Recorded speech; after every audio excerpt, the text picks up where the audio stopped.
John Hunter FRS, February 13, 1728, October 16, 1793, was a Scottish surgeon, one of the most distinguished scientists and surgeons of his day.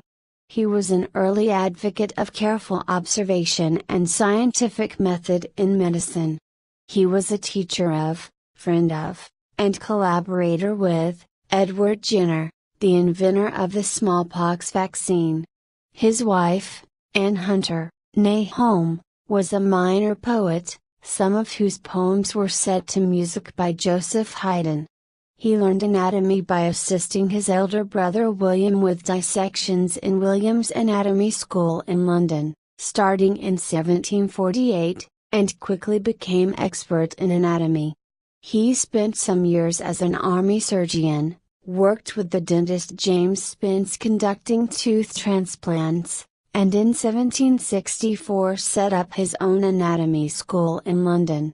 He built up a collection of living animals whose skeletons and other organs he prepared as anatomical specimens, eventually amassing nearly 14,000 preparations demonstrating the anatomy of humans and other vertebrates.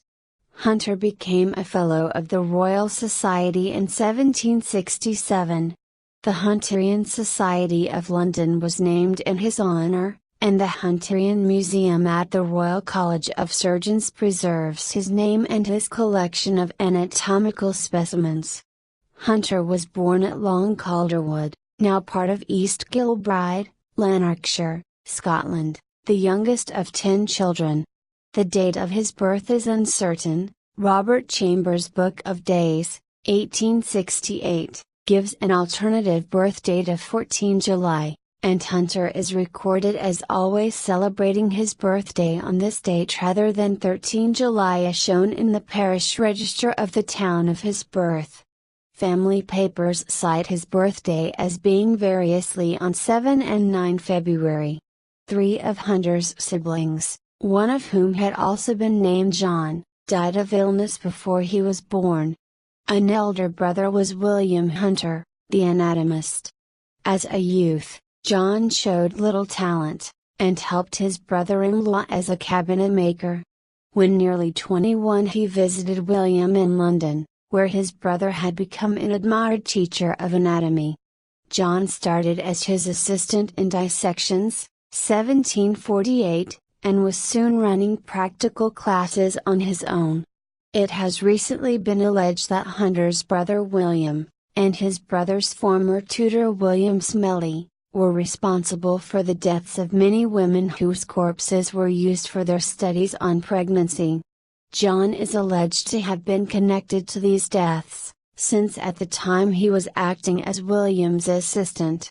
However, persons who have studied life in Georgian London agree that the number of gravid women who died in London during the years of Hunter's and Smellie's work was not particularly high for that locality and time. The prevalence of preeclampsia, a common condition affecting 10% of all pregnancies and one easily treated today, but for which there was no treatment in Hunter's time, would more than suffice to explain a mortality rate that seems suspiciously high to 21st century readers. In The Anatomy of the Gravid Uterus Exhibited in Figures, published in 1774, Hunter provides case histories for at least 4 of the subjects illustrated. Hunter studied under William Cheselden at Chelsea Hospital and Percival Pott at St Bartholomew's Hospital. Hunter also studied with Marie Marguerite Byron, a famous anatomist and wax modeler teaching in London. Some of the illustrations in his text were likely hers. 8. After qualifying he became assistant surgeon, house surgeon, at St George's Hospital, 1756, and surgeon, 1768.